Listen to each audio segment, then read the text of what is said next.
मिलिए बिली हेलेक्स से, जो एक मोटे उच्च वर्ग के वकील हैं जो अपनी पत्नी हेडी और बेटी लिंडा के साथ मेन के उपनगर फेयरव्यू में रहते हैं।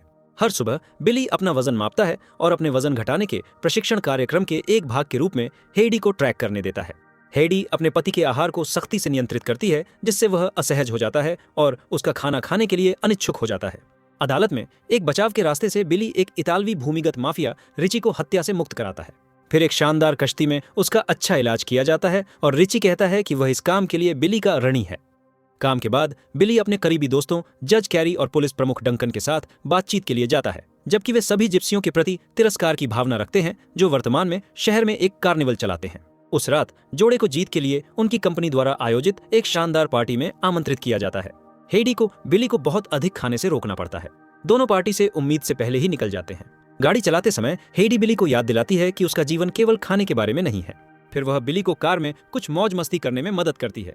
इस बात से विचलित होकर बिली एक जिप्सी महिला को कुचल देता है, जिससे उसकी मौके पर ही मौत हो जाती है। कई दिनों बाद लिंडा बिली से पूछती है कि वह मुकदमे के बाद इतनी जल्दी घर कैसे पहुंच गया। बिली और हेडी दोनों बताते हैं कि उसे मुकदमे में नहीं बल्कि कार दुर्घटना की जांच में शामिल होना था। हेडी उसे बताती है कि बिली ने यहाँ कुछ भी गलत नहीं किया, जिससे लिंडा भ्रमित हो जाती है। अदालत की सुनवाई में जज कैरी ने सभी गवाहों को दुर्घटना की रात को याद करने के लिए बुलाया। एक आदमी ने कहा कि महिला चोरी करते हुए पकड़ी जाने के बाद दुकान से भाग गई थी। चीफ डंकन ने अदालत को बताया कि बिली इस दौरान सामान्य गति से गाड़ी चला रहा था। उसने बिली को एक ब्रीथलाइजर भी दिया, जो वास्तव में उसने नहीं दिया था। कैरी ने अंततः बिली को सभी आरोपों से मुक्त कर दिया। हेडी और बिली राहत महसूस करते हुए कोर्ट से बाहर निकलते हैं। जैसे ही दोनों कार में बैठते हैं, लैंप के नाम का एक बूढ़ा जिप्सी आदमी बताता है कि वह पीड़िता का पिता है और बिली का अभिवादन करता है। फिर वह बिली के गाल को सहलाता है और कहता है, पतले हो जाओ। वह आदमी गुस्से से भरा चेहरा लेकर चला जाता है और बिली को यह सोचकर भ्रमित कर देता है कि अभी क्या हुआ है। अगले हफ्ते बिली को आश्चर्य होता है जब वह तराजू पर खड़ा होता है और देखता है कि उसका 14 पाउंड वजन कम हो गया है। पिछला रिकॉर्ड 300 पाउंड का था, जिसे देखकर हेडी हैरान रह जाती है, क्योंकि उसने कभी खाना बंद नहीं किया। बिली हेडी के सख्त आहार से असहमत है और सोचता है कि उसका वजन कम करने का अपना तरीका है। बाद में उस दिन बिली गल्फ खेलने के लिए डॉक्टर माइक और जज कैरी के साथ शामिल होता है। चेंजिंग रूम में कैरी माइक से पूछती है कि क्या उसकी छाती में कुछ गड़बड़ है। माइक कहता है कि तनाव के कारण उसका सोराइसिस फिर से आ गया है और कुछ मरहम लगाने से यह ठीक हो जाएगा। बिली ने फिर से अपना वजन मापा और पाया कि उसने एक सुबह में 2 पाउंड और खो दिए हैं। नहाते समय बिली ने दुर्घटना में मदद करने के लिए कैरी को धन्यवाद दिया। जज ने खुलासा किया कि वह और उसकी पत्नी सुनवाई के बाद दोपहर के भोजन के लिए गए थे। वे एक बूढ़े व्यक्ति से टकरा गए जिसने कैरी की छाती को छुआ। कैरी को चिंता हुई कि उसे उस व्यक्ति से संक्रमण हो सकता है। बिली को कुछ एहसास होने लगा और उसने कैरी से पूछा कि क्या उस व्यक्ति ने उसे कुछ बताया था। जज ने कहा कि उसने उस समय उनकी बात नहीं सुनी। फिर वह क्रोधित हो गया और कहा कि वह जल्द से जल्द सभी जिप्सियों को शहर से बाहर निकाल देगा। एक सुबह हेडी को पता चला कि बिली ने 25 पाउंड वजन कम कर लिया है, जिससे केवल 2 सप्ताह में उसका कुल वजन 40 हो गया है। वह उससे कहती है कि वह वजन घटाने के लिए जो कुछ भी कर रहा है उसे बंद कर दे, क्योंकि यह बहुत तेज है। उसे लगता है कि अचानक वजन कम होना कैंसर का चेतावनी संकेत है। बिली को गुस्सा आता है क्योंकि हेडी को बहुत ज्यादा परवाह लगती है। या तो उसका वजन घटता है या बढ़ता है, वह कभी संतुष्ट नहीं होती। बाद में बिली फिर से डॉक्टर माइक से मिलता है और उसे बताया जाता है कि उसके सभी टेस्ट नेगेटिव हैं, जिसका मतलब है कि वह सामान्य अवस्था में है। राहत महसूस करते हुए बिली एक दर्जी के पास जाता है और अपने लिए कुछ नए सूट खरीदता है। दर्जी, जो मोटा भी है, बिली की शक्ल देखकर हैरान रह जाता है। नापते समय दर्जी बिली को उसकी कमर का नाप दिखाता है, जो बहुत कम हो गया है। वह दुकान पर तराजू का इस्तेमाल करने के लिए कहता है और यह देखकर हैरान रह जाता है। हालांकि बिली इस बात से इनकार करता रहता है कि क्या हो रहा है। वह ज्यादा खाता है, जिससे लिंडा डर जाती है। एक लड़की पूछती है कि क्या बिली में पुरुषों का रजोनिवृत्ति है। बिली का कहना है कि यह उसका वजन कम करने का सबसे अच्छा तरीका है। जितना ज्यादा वह खाता है उतना ही हल्का होता जाता है। वह चबाता रहता है और लिंडा पर हंसता रहता है, जिससे लड़की परेशान हो जाती है और वह अपने कमरे में भाग जाती है। हेडी मेज पर पड़े खाली बर्तन साफ करती है और बिली के हाल के बदलावों के बारे में शिकायत करती है। बिली उसे बताता है कि उसने यह देखने के लिए जितना संभव हो सके उतना खाने की कोशिश की है कि क्या वह कुछ वजन बढ़ा सकता है। सब विफल हो गया है और उसे लगता है कि खाने के जरिए वह अपने सारे पागलपन को संतुलित कर लेगा। रात में माइक बिली को उसकी आगे की जांचों के बारे में बताता है। जाहिर है जांचें फिर से सामान्य दिख रही हैं।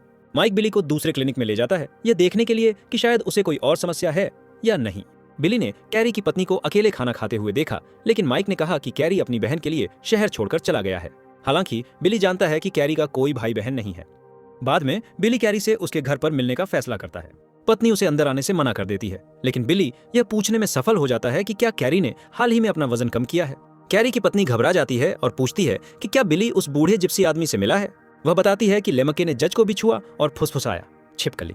उसकी पत्नी के अनुसार कैरी को दूसरों से छिपना पड़ता है क्योंकि वह आधा इंसान आधा छिपकली जैसा प्राणी बन गया है। फिर वह बिली पर महिला को मारने और कैरी को जानलेवा श्राप देने का आरोप लगाते हुए गुस्से में आ जाती है। बिली जिप्सी श्राप पर विश्वास नहीं करता और वहां से चला जाता है क्योंकि उन्मादी महिला चिल्लाती है कि यह सब बिली की गलती है। उसके बाद बिली रिची को फोन करके जिप्सी श्राप के बारे में पूछता है। रिची की मां का दावा है कि केवल वही व्यक्ति इसे हटा सकता है जिसने श्राप बनाया है। घर लौटते समय हेडी अभिशाप की धारणा से इनकार करती है और बिली से कहती है कि उसे क्लिनिक में जाकर जांच करानी चाहिए। लिंडा इस बात को लेकर उलझन में है कि क्या हो रहा है और बिली गुस्से में चीफ डंकन से मिलने के लिए निकल जाता है। यह सच है कि डंकन को भी चेहरे पर मुंहासे की एक बहुत ही भयानक समस्या का सामना करना पड़ता है। वह बिली से कहता है कि वह अपनी एक बंदूक लेकर लेमक्के को मार डाले क्योंकि उसे लगता है कि लेमक्के कभी भी अभिशाप को दूर नहीं कर पाएगा। बिली मना कर देता है और जैसे ही वह निकलता है गोली चलती है। डंकन हथियार से आत्महत्या कर लेता है। जब बिली घर लौटता है तो वह माइक को जाते हुए देखता है। यह जानते हुए कि बहुत देर हो चुकी है, बिली को संदेह होने लगता है कि हेडी का किसी के साथ संबंध है। वह डंकन और अभिशापों के बारे में हेडी से बात करता है लेकिन फिर से वह इनकार कर देती है। इस बार बिली अपना खाना फेंक देता है और हेडी से नाराज होकर कहता है कि वह लेमके को ढूंढकर अभिशाप को खुद ही खत्म कर देगा। बिली जिप्सियों का पीछा करते हुए शहर से निकल जाता है और लेमके से शाप हटाने की मांग करता है, लेकिन लेमके कहता है कि वह शाप हटाने से पहले मर जाएगा। लेमके की पोती जीना बिली का प्रतिनिधित्व करने वाली एक कठपुतली फेंकती है और उसे गुलेल से डराकर भगा देती है। बिली जल्दी से भाग जाता है और कैरी से मिलता है जो अब एक छिपकली में बदल गया है। फिर वे सीधे एक ट्रक में जा बैठते हैं जिसे लेमके चला रहा होता है। यह अनुभव एक दुःस्वप्न बन जाता है। वह कैरी को बुलाता है, उम्मीद करता है कि जिप्सियों को खोजने के दौरान उसे भर्ती कर लेगा। बिली को पता चलता है कि जज कैरी की एक दिन पहले एक कार दुर्घटना में मृत्यु हो गई थी। अंत में बिली उस शिविर में पहुंचता है जहां जिप्सी बेस स्थित है। वह लेमके और समूह को अपना पतला पेट देखा के मदद की विनती करता है। हालांकि जीना अपनी मां की हत्या करने के लिए उस पर चिल्लाती है और गुलेल से उसके हाथ को घायल कर देती है। बिली होटल वापस आता है क्योंकि उसके हाथ से बहुत खून बह रहा है। वह मदद के लिए रिची से संपर्क करता है और बिली की देखभाल के लिए एक डॉक्टर को भेजा जाता है। गुलेल से हुए घाव के कारण उसके हाथ के बीच में एक स्पष्ट छेद है। उसके बाद बिली अभिशाप के बारे में बताता है और रिची को अपने सड़ते हुए शरीर के बारे में बताता है। आदमी बताता है कि हेदी और माइक दोनों ने घर पर बिली की बिगड़ती मानसिक स्थिति के लिए अनुरोध किया था। बिली, जो अब तक बहुत बीमार दिखाई देता है, और भी उदास हो जाता है।